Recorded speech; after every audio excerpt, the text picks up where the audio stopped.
At the nightclub incident, make a space, create a party in the space, like nightclub in the space. So many words. Good day, viewers. Do you know the drama has not finished yet? What is happening with all these statements with our senators in business of lawmaking? Well, I think they are now in business of drama making. Please, viewers, let's move a motion to create a drama studio on the left side of the sitting arrangements on the floor of the Senate. Now, those in support say aye. Against say nay. The ayes have it. The ayes have it. You see, the ayes have it. Whether you like it or not, on the floor of the parliament, there will always be drama because it is a place for serious arguments. Some senators are movers, some senators are shakers. It is very interesting when a senator or a parliamentarian shakes the floor and the dust rise up in the air in confusion. Now, I will tell Senator Akpabio that before he says something to a woman, he should ask the woman or her friends how she reacts to certain statements. You know, sometimes the beauty of a woman can make a man to talk nonsense. Unfortunately for Senator Akpabio, Senator Natasha, in my opinion, appears to be very sensitive and emotional, like most women can be.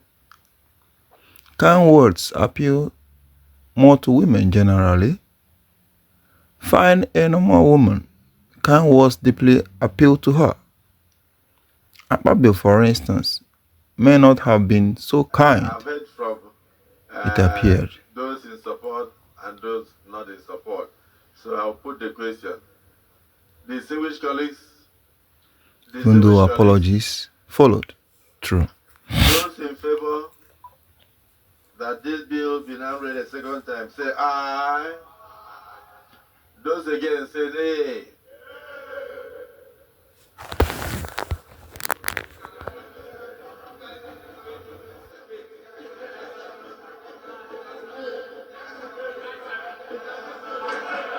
Mr. President, we don't want it to be killed. We just want a bit of modification. We don't want the bill killed, but it should be slight modifications. It's a necessary bill. Distinguished Senator Natasha, in the chamber, you have to be recognized before you speak. Oh, pardon me. Yeah, we are not in a nightclub. Those in favor. Again, if Senator Natasha understood that Senator Akpabio could make those statements about nightclubs without commensurate actions, she might have been less presumptive.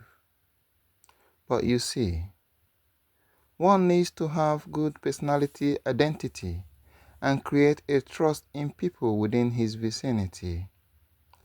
Again, you must make sure, and for the purpose of emphasis, make effort and ensure that you do not betray a trust. It is difficult to rebuild a broken trust. Maybe this is a takeaway from this video. If Senate President used to make those sorts of statements and laughed away that weakness of a man without following it up with commensurate actions, I personally feel Senator Natasha can end the issues at seat arrangements only. Does she mean that Senator Akpabio has a defective personality identity and Natasha cannot trust him the least even with those comments?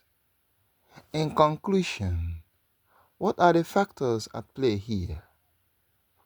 Does Senator Natasha has the knowledge of previous sexual allegations by other women against Senator Akpabio? Have a look. The world that I'm temperamental. He said it. But what he failed to say is ever ask her seven husbands. That is why he told the world that she's temperamental. You know why Akpabio will tell the world that I'm temperamental? Because of that incident. He is right to say I'm temperamental because anyone could do that. That was one. Two, Akpabio's girlfriend supplies the diesel at NDDC. I looked at that diesel situation. I said, why don't we give the young Niger Delta boys, divide it into the 9 states for them to give? NDDC, and this is most important, NDDC in the past had paid for us to get light directly from AFAM, connected straight to the NDDC headquarter building. That was disconnected at the gates of NDDC. Millions were paid to get that light source to NDDC. It now stopped at the gate. To connect it from the gate, now he forgot that he wrote me this letter and then he used it against me. The case of insubordination is that I told Akpabio that when Akpabio saw that he could not make me bring out the money, he now tried plan B. Plan B of insubordination. Why did he not tell the president what happened that I slapped him? Why did he not tell Nigerians that I slapped his face in his guest house at Akpo in his office? Why did he not tell Nigerians what insubordination was about? Why did I stop going to meeting? He told the Senate committee that I refused to come to meet him to have meetings. Why didn't we hold our meetings at the office? I told Mr. Akpabio that I will not go to any meeting outside his office or my office. The last time before that week before I left, he came to Port Harcourt. I did not go to the Meridian Hotel to meet with him. Can I ask you? I went The reference you just made to slapping the minister. You literally slapped his face. I'm the only Ogoni woman, the only Nigerian woman that has slapped. Why did you slap him? Why did you slap him? Slapped him because of his plan B. He thought that he could, since he couldn't get me to take that money, he thought that plan B, if it could come up on me, he didn't know that I'm a Port Harcourt girl.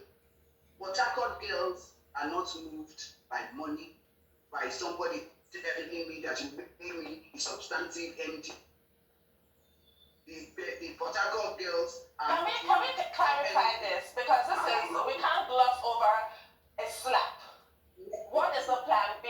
He came up on you. What exactly does that mean? We were having a meeting. Akpabio's meeting with me is either in Apple or at Meridian or whatever. Those are his meetings. I slapped him. My God, are you accusing Senator Akpabio of attempted rape? Is that the point you are making? Or sexual harassment? Harassment sounds better, not rape. Okay, so you are accusing him expressly of sexual harassment? Yes, I am accusing him. Okay. And I want to say that, most Nigerian women face a lot of these pressures. And that's why you can see Akpabio is more interested in my love life. That's why he said he was not going to glorify me. He was not going to talk about our work relationship. Why was he jealous that I was married for 20 times? Did he want to be my 7th husband? Even if I married 80 times, I did not marry 4 times. I don't know where he got that. Why was that for a woman that accused you of misappropriation in this country? Now he knows. And I'm sure Akpabio respects me more than everybody else. Knows that if after money, I would have taken the oath, I would have gone out of my way. Nobody would have heard all this noise about husband. Do you think Senator Natasha was very sensitive and emotional? Had Senator Akpabio not been truly kind enough with his words? Does it mean Senator Akpabio did not show good personality identity when it comes to women matter? To Arise TV crew, next time you bring a lady for a review of her alleged other experience, please allow time, because sensitive matters like this needed exploring every flashpoint. Otherwise, there could be explosion you might not find easy to quench. I mean, Senator Natasha was so bitter, she needed time to pour her mind out. Viewers, please subscribe and click notification bell. Now, let's hear from the horse's mouth, including the nightclub or the night call. Please allow me to say this. Yes. Please go ahead. Can I say this? Yes, please go ahead. Please go ahead, Senator. Please go ahead. Now, at the nightclub incident, I believe that was not a slip of tongue. That was not a slip of tongue. He has a number of times told me that there are various ways we can have fun. If we travel, he has a way of making the whole the house, the space. He can basically create a party in the space. Do you understand? Like the nightclub in the space and would have fun and all of that. So that nightclub incident statement was not a mistake. It was more like out of the abundance of the heart, the mouth speaketh. Okay. But let me say this. The day before he, please, Rufai, let me laugh. Go ahead. Let me speak. Please go ahead. If you don't want me to speak, I'll walk out and complete this on my Facebook, please. Please go ahead. We're trying to manage time, Senator, but go ahead and finish it quickly. We're trying to manage time, but please go ahead. The night, or should I say that morning, early hours of the morning that he apologized, which was 23rd of July, 2024. That was the morning he apologized. So the night about, I have it printed here, I have the screenshot of the phone call. It was 40 minutes past midnight when my phone rang. The leader of the house called me, Senator Michael Bamidele Opeyemi called me, and he said, Senator, how are you? I said, I'm fine. He said, in the wake of all of this rancor, if the Senate President goes down, I will go down too. And I said, what do you mean, sir? At that point, I tapped to woke my husband up because he had fallen asleep before me. I said, are you calling me to threaten me? I could hear murmurs from the Senate President. I could hear the Senate President's voice at the background because I could tell it was on speakerphone. He said, no, I'm just telling you that, there's a whole lot of attack on the Senate President, and if things go down, if he resigns or something happens, I should know that I'm going to be held responsible, and I also go down. At that point, I started shouting. I was like, you can't call me at midnight and threaten me, sir. You can't do this. And mind you, I was actually surprised because the leader of the house is someone I respect greatly. He's a very good friend. He's a very calm person. And I believe, I'm saying it, that if he actually made those statements, he probably was told to do so. So I dropped the line. And then I dropped the line. The first conversation was just 2 minutes, 33 seconds. Then my phone rang again at 26 minutes past midnight, that same day.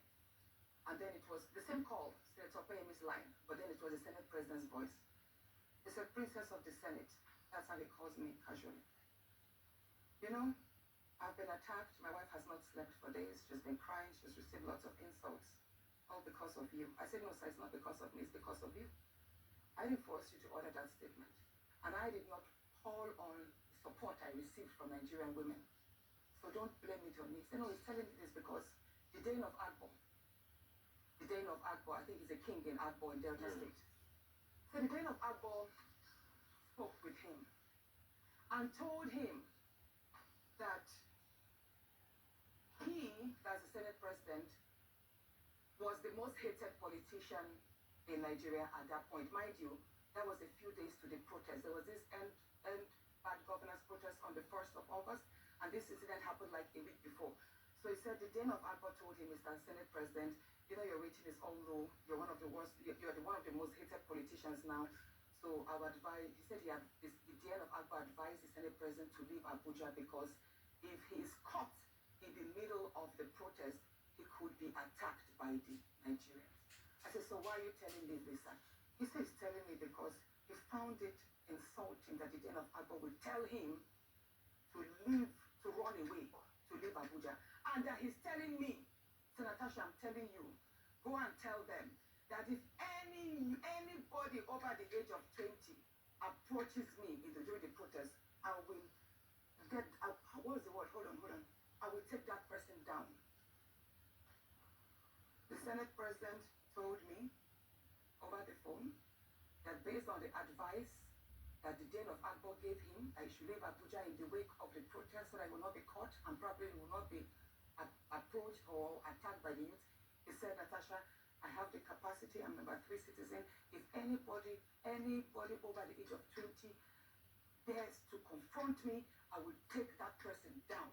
That person should dare me with his life. I said, at that point, I started shouting. I now told my husband, he didn't know the phone was on speakerphone all the while because I woke my husband up from the first speaker. I was like, my love, can you hear what he's telling me? It's exactly what he does. At that point, now when he knew, he was like, is your husband there? I said, yes, sir, my husband is here.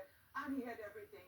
He then told me to pass the phone to my husband. And you know what he said? Immediately he changed his tone. He was like, oh, Alema, I have a slot for you for an appointment from Delta State. Why don't you bring a nominee? And I took the phone back. I shouted at the Senate President. I said, you can't pacify us. You can't threaten me on one side and then pacify me. Sir, I'm aware, even though the conversations took place by WhatsApp, I know that the DSS and the NSS office, they have the tools to extract these phone calls.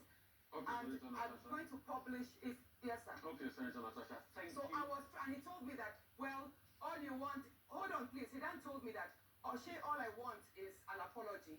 He would apologize on the floor that morning and that he expects me to accept it.